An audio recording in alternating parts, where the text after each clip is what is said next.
Dari sekian tarjamah, istilahnya dalam bahasa Arab terbaru itu tarjamatu Syekhul Islam Syekh Zakaria Al-Ansori. Itu saya pilih yang dari kitab Manhajus Sawi karanya Habib Zain bin Smith. Itu dari sekian manaqib yang saya baca di Sulaiman Al-Jamal, di mana-mana paling menarik itu syaratnya jadi orang alim itu dua, punya guru alim, punya murid alim. Karena Anda akan tersiksa, sangat-sangat tersiksa. Ngaji sama gurunya takut disuruh baca, gurunya alim, mau ngorek ya meriang muridnya alim. Itu yang dialami Syekh Zakaria Al-Ansori, sehingga beliau ngendikan duqiqtu baina hajaro ini, saya ini ditempa dua batu, cara Jawa digebek dua batu. Mau ngaji ya takut karena gurunya alim alamah, yaitu pengarang Fathul Bari Ibnu Hajar Al-Asqalani. Mau mulang ya meriang, mergo di murid alim alamah jenis Ibnu Hajar Al-Haytami.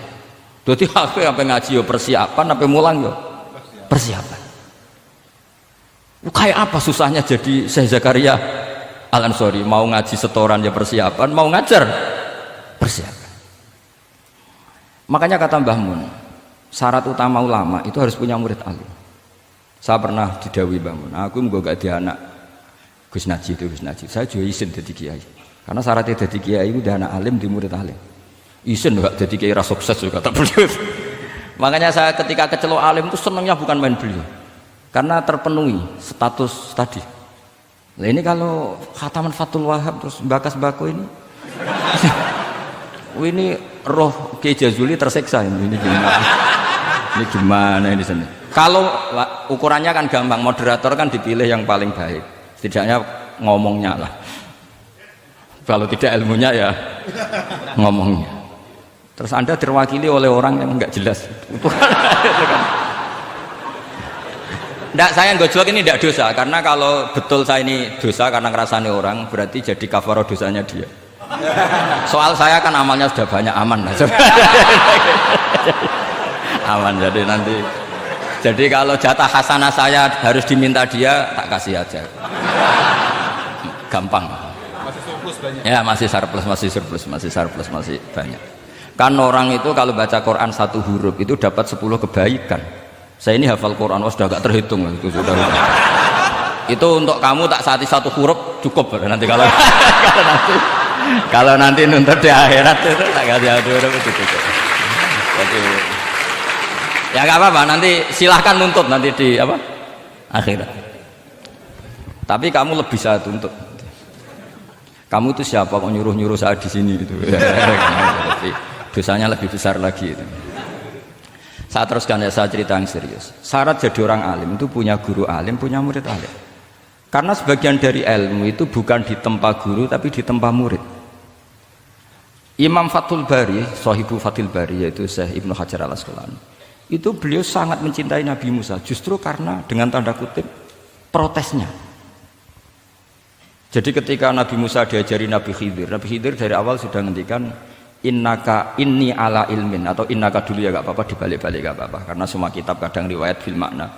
Innaka ala ilmin allamaka wah malam a'lamhu wa inni ala ilmin allamanillah malam ta'lamhu. Kira-kira terjemahan bebasnya, kamu punya ilmu yang diajari Allah saya tidak tahu, saya punya ilmu yang diajari Allah kamu tidak tahu, maka innaka lan tastati'a ma'iya sabra, kamu tidak mungkin bisa menyabari saya, bisa memaklumi saya. Tapi kata Nabi Musa ngotot, tidak, saya harus belajar sama Anda. Oke, silahkan belajar tapi jangan tanya. Pertanyaannya itu jangan tanya, fala tas'alni, kamu nggak boleh tanya. Kalau kamu ingin jadi murid yang baik nanti jangan tanya, itu dosa. Dengarkan aja. Ya dengarkan saja. Nah, tapi Nabi Musa tetap tanya.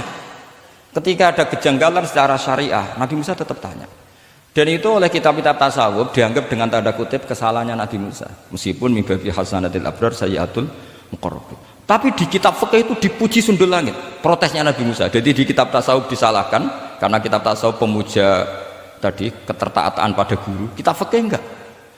Ini bukti adallud dalil bahwa Musa itu orang pilihannya Allah. Dia tidak sabar, beliau tidak sabar kalau melihat kemungkaran. Jadi gugatannya Nabi Musa dianggap apa? Sur'atu ghiratihi fillah atau sur'atu ghairatihi fillah. Ada yang baca ghairah, ada yang baca ghirah. Ini karena ngadepi santri Fathul Wahab. Saya terpaksa baca 2 kali. Siji ben ketok alime, nomor loro nak kowe ra iso tak warai, nak maca. Karena dalam kiro asap ya mesti gitu, kalau nggak doikin jadikin. Karena yang satu cara berpikir masdar itu aslul mustaqot, maka nggak perlu kena harokat munasabah. Jadi saro yasiru sairon, tidak perlu siron. Faza yafuzu fauzan, tidak perlu fuzan karena masdar aslul mustaqot. Jadi tidak perlu kompromi dengan harokatul munasabah. Tapi orang Arab tetap bilang dikul maisha. Apa? Tetap bilang dikul maisha. Tapi kiroah kita fala takufi doikin, bukan pakai apa? Dikin. Ya, makanya kemungkinannya dua. Saya baca 2 kali ben ketok alime. Karena saya ini menghormati sampean. Mosok ngundang wong ra alim kan sini-sini wong. Nomor 2 anak kowe ra iso tak warai kalau bacanya itu 2. Jadi andai kan saya ngajar di Pondok Pelosok saya baca mesti 2 kali.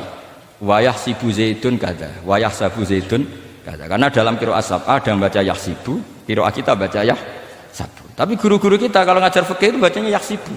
Tapi kalau baca Quran yahsabu. Ya kan Quran kita kan ayah sabu Allah yaqdiru alaihi ahad, bukan dibaca ayah sibu. Saya teruskan. Jadi syarat jadi orang alim itu harus punya guru alim dan murid alim. Imam Fathul Bari ketika menganalisis Nabi Musa itu beliau memuja Nabi Musa. Ini bukti ghirahnya Nabi Musa yang luar biasa. Beliau paling tersinggung kalau untuhikat hurumatullah.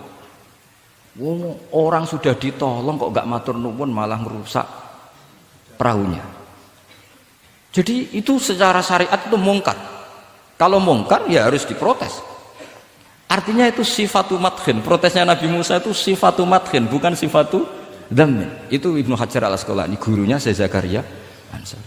Ketika orang tasawuf nganggep yang dilakukan Musa itu agak-agak mazmum karena protes sama guru.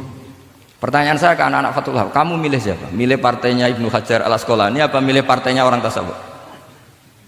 Selama ini roh potongannya sampean milih yang tasawuf. Karena sampean dengan ilmu pas-pasan ini nggak suka kalau ada murid tanya. Mboten ngaku mawon.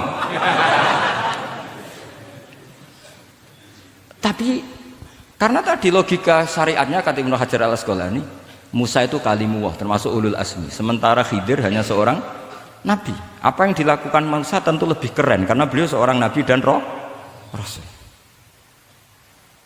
Jadi jangan kira terus di situ merupakan mangkobah, satu derajat yang luar biasa bagi Nabi Khidir mengalahkan Musa itu enggak. Tapi ini juga mangkobah bagi Musa, betapa tidak sabarnya beliau ketika untuhikat hurumatullah. Dan itu Ibnu Hajar al-Asqalani dalam bingkai itu. Jadi beliau itu sangat ringan sekali. Artinya gini, kita bahas Zakaria al-Ansori nggak bisa tambah bakas gurunya, yaitu Ibnu Hajar al-Asqalani. Nanti sama bakas muridnya. Lah yang mulai bakas muridnya itu kamu harus siap-siap. Karena kiai-kiai di pelosok itu alim alama. Masalahnya nanti pasti di muridnya.